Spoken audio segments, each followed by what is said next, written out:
کہ ایک ٹیچر تھے بہت اچھے، ان کا نام تھا جارج افرا، فرانس کے تھے، پرائمری اسکول ٹیچر تھے، 1950s لیٹ کی ہم بات کر رہے ہیں۔ ایک دن ایک اسٹوڈنٹ نے پوچھ لیا کہ یہ بتائیے سر کہ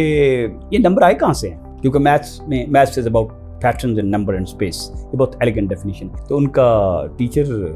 واز ٹوٹلی شاکڈ اسٹل، کیونکہ یہ سوال ٹینجنٹ بن کے بھی اس کے دماغ سے کبھی نہیں گزرا ان all that 15 years of teaching۔ تو وہ کہتا ہے کہ جی میں تو بہت شرمندہ ہوا، میں نے بچے کو تو اکنالج کر لیا کہ مجھے نہیں پتا، اور I went straight to the principal's office and I resigned, he resigned. انہوں نے پھر یہ ٹریول کرنا شروع کر دیا from around the world, Al-Farabi کی طرح، کہیں پلیٹیں دھو رہے ہیں، کہیں ورک شاپ میں کام کر رہے ہیں، کہیں چھوٹی موٹی مزدوری کر رہے ہیں، and he visited more than 30 countries and almost all civilizations in the world۔ تو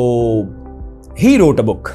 the book's name is Universal History of Numbers۔ تو اس کا مقدمہ میں پڑھ رہا تھا، تو مقدمے میں جو پہلی بات لکھی جارج افرا نے، وہ کہتے ہیں کہ it was very revealing for me, and یہ مجھے بہت لیٹ ریئلائزیشن ہوئی ان دس جرنی کہ انسان پیدا ہی ایک کمپیوٹیشن مشین لے کے ہوتا ہے، hands, our hands aren't these 12، اور ہم نے 12 کا ہی 12 پہر رکھے ہوئے ہیں، 12 مہینے رکھے ہوئے ہیں، اور اللہ تعالیٰ نے نیچر کے ساتھ سنک کر کے 12 رکھے، انگوٹھے کا ایک علیحدہ فنکشن ہے۔ آرنٹ دیز 10، اور ہمیں 10 20 30 کتنے ایزی لگتے ہیں، اس کا مجھے 20+30 کیوں کہے تو ایزی لگتا ہے نا، مجھے کوئی 19+23 کہے تو یہ دونوں نمبر 20+30 سے تو نہیں چھوٹے ہیں، لیکن اٹس ناٹ ایزی بیکاز 20 30 کے کنسٹرکٹ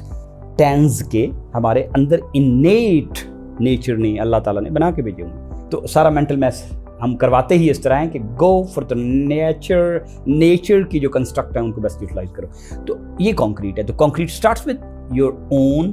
فنگرس۔